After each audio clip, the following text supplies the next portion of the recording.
नमस्कार दोस्तों, स्वागत है आप सबका वर्ल्ड ऑर्डर पे। आज की इस वीडियो में हम बात करने वाले हैं कि क्या सचमुच चाइना ताइवान पे इन्वेजन कर सकता है या नहीं। क्योंकि अभी रिसेंटली ही खबर आई थी दोस्तों कि कुछ चाइनीज एयरक्राफ्ट्स ने इनकर्जन किया था ताइवान की एयर स्पेस में। चाइना और ताइवान के रिलेशन इस स्टेज पे कैसे पहुंचे दोस्तों, ये जानने के लिए हमें थोड़ा पीछे जाना पड़ेगा 1940s में। जी हाँ दोस्तों, 1940s का वो दौर जब चाइना में चल रही थी सिविल वॉर। ये वॉर चल रही थी दोस्तों कम्युनिस्ट और नेशनलिस्ट के बीच में। 1949 में कम्युनिस्ट ये वॉर जीत गए दोस्तों और चाइना में आया रेवोल्यूशन, जिसके चलते जन्म हुआ पीआरसी यानी पीपल्स रिपब्लिक ऑफ चाइना का। नेशनलिस्ट जो कि लूजिंग साइड पे थे, उनको जाना पड़ा साउथ ईस्ट की तरफ, जहाँ पे एक आइलैंड था जिसका नाम है ताइवान। और इन नेशनलिस्ट ने वहां बनाया आरओसी यानी रिपब्लिक ऑफ चाइना। तो अब एक तरफ था पीपल्स रिपब्लिक ऑफ चाइना जो कि आज का मेनलैंड चाइना है, और दूसरी तरफ था रिपब्लिक ऑफ चाइना जो कि आज का ताइवान है। दोनों ही साइड्स ये क्लेम करती हैं कि वो है राइटफुल रूलर ऑफ चाइना, लेकिन ताइवान को अभी भी इंटरनेशनली रिकॉग्नाइज नहीं किया गया है एज एन इंडिपेंडेंट स्टेट। हालांकि Taiwan has its own legislature, military and constitution. 2012 तक ताइवान में प्रिडोमिनेंटली एक ही पार्टी का रोल था जो वहाँ की नेशनलिस्ट पार्टी थी। इसका नाम था कोमुनटैंग, जिसे हम केएमटी भी बोलते हैं। लेकिन केएमटी पार्टी की डिपेंडेंसी चाइना में धीरे धीरे बहुत बढ़ गई थी। चाइना का यह मानना था कि देश एक ही है लेकिन सिस्टम दो है। लेकिन ताइवान अपने आप को एक इंडिपेंडेंट सेल्फ रूल्ड डेमोक्रेसी मानता है। 2016 के ताइवान के इलेक्शंस में आया वो दौर जब एक लेफ्ट आइडियोलॉजी वाली पार्टी पावर में आई, जिसका नाम था डीपीपी यानी डेमोक्रेटिक प्रोग्रेसिव पार्टी, और चाय इंग वेन ने संभाली ताइवान की प्रेसिडेंशियल कमांड।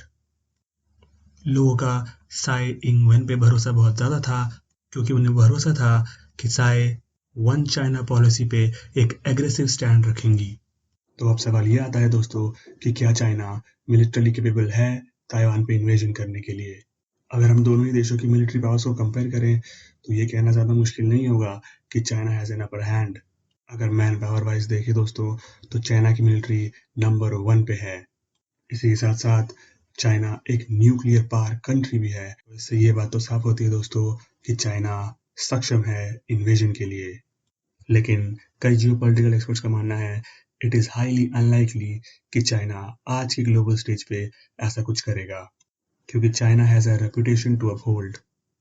आज के डेट में दोस्तों अगर किसी भी देश को इंटरनली इंस्टेबल करना है तो उसका सबसे बड़ा वेपन है उसकी इकोनॉमी को क्रम्बल करना। बजाय एक मिलिट्री इन्वेजन के चाइना ताइवान पे एक इकोनॉमिकल इन्वेजन कर सकता है। दोस्तों, क्या आप जानते हैं ताइवान का सबसे बड़ा ट्रेडिंग पार्टनर कौन है? इसका जवाब है चाइना। जी हाँ दोस्तों, सही सुना आपने, चाइना ताइवान का सबसे बड़ा ट्रेडिंग पार्टनर है। ताइवान के कुल जितने भी एक्सपोर्ट्स है दोस्तों, उसका 40% से ज़्यादा मेनलैंड चाइना को जाता है। अगर हम पिछले साल की ही बात करें दोस्तों, तो ताइवान ने 188 बिलियन डॉलर्स का एक्सपोर्ट चाइना और हांगकांग में किया था। इससे हमें ये पता चलता है दोस्तों कि ताइवान का रेवेन्यू कितना ज़्यादा चाइना पे डिपेंडेंट है। ताइवान के फार्मर्स की अर्निंग दोस्तों चाइना के एक्सपोर्ट पे एक्सक्लूसिवली डिपेंडेंट है। इसका सीधा सा मतलब ये है कि अगर चाइना ने ताइवान के एक्सपोर्ट्स पे बैन लगा दिया तो इसका सीधा सा असर ताइवान के फार्मर्स पर दिखेगा, और इसकी वजह से ताइवान के फार्मर्स गवर्नमेंट पे काफ़ी प्रेशर डाल सकते हैं दोस्तों, जो कि ताइवान के लिए लीथल साबित हो सकता है। और इस तरीके से चाइना ताइवान पे इकोनॉमिकल इन्वेजन करके उसको डिस्टेबलाइज कर सकता है। अगर हम यूएस ताइवान के रिलेशनशिप के बारे में बात करें दोस्तों, तो हाँ, ये बात है कि रिसेंटली क्वाड के समिट में जो बाइडेन ने कहा था कि वो कमिटेड हैं ताइवान की तरफ। लेकिन फॉर्मली देखें तो यूएस और ताइवान का कोई भी मिलिट्री अलायंस नहीं है। यूएस ने ताइपी, जो ताइवान का कैपिटल है, वहाँ पे 2.2 बिलियन डॉलर्स के आर्टिलरी सिस्टम जरूर प्रोवाइड किए थे। लेकिन क्या यूएस इंटरवीन करेगा अगर चाइना ताइवान पे इन्वेजन करता है? तो इसका जवाब भी बहुत हाईली अनलाइकली है दोस्तों, क्योंकि चाइना बहुत क्रूशल रोल प्ले करता है यूएस के इकोनॉमिक सर्वाइवल के लिए। दूसरा रीजन है दोस्तों कि यूएस के पास्ट मिलिट्री फेलियर्स, चाहे वो इराक में हो, वियतनाम में हो या अफगानिस्तान में हो। हम माने या ना माने दोस्तों, लेकिन आज की डेट में चाइना का इन्फ्लुएंस एक ग्लोबल लेवल पे बहुत ज्यादा है। ग्लोबल जीडीपी का 18.33% सिर्फ चाइना ही होल्ड करता है। यूएसए आता है दूसरे नंबर पर 15.83% के साथ और रशिया आता है तीसरे नंबर पर 3.11% के साथ। आज की डेट में चाइना एक ग्लोबल मैन्युफैक्चरिंग हब है दोस्तों, जो कई देशों का लार्जेस्ट एक्सपोर्ट पार्टनर भी है, including US and Europe. China is the single largest creditor with outstanding loans to other countries worth $5 trillion. जी हाँ दोस्तों, $5 trillion का सिर्फ उधार चाइना ने दिया है। जी हाँ दोस्तों, ये फिगर कई डेवलप्ड नेशन की जीडीपी से भी ज्यादा है।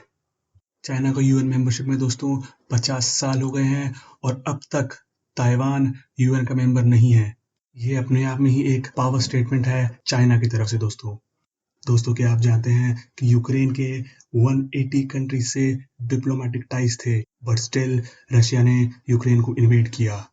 इससे हमें ये पता चलता है दोस्तों कि जियोपॉलिटिक्स में डायलॉग और एक्शन में काफी फर्क होता है।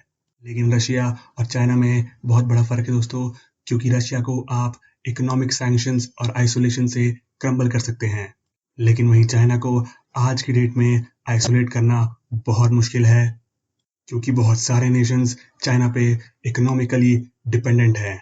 इसीलिए ताइवान को सेल्फ सफिशिएंट होना पड़ेगा। इकोनॉमिक डिपेंडेंसी के लिए चाइना का ऑल्टरनेट भी ढूंढना पड़ेगा।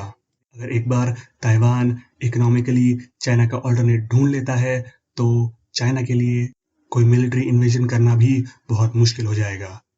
चलिए दोस्तों, इसी नोट के साथ एंड करते हैं वीडियो को। आई होप आप लोगों को वीडियो पसंद आया होगा। मिलते हैं अगले वीडियो में, तब तक के लिए देखते रहिए वर्ल्ड ऑर्डर। अगर आप ऐसे ही वीडियोस और देखना चाहते हैं तो सब्सक्राइब कीजिए वर्ल्ड ऑर्डर को।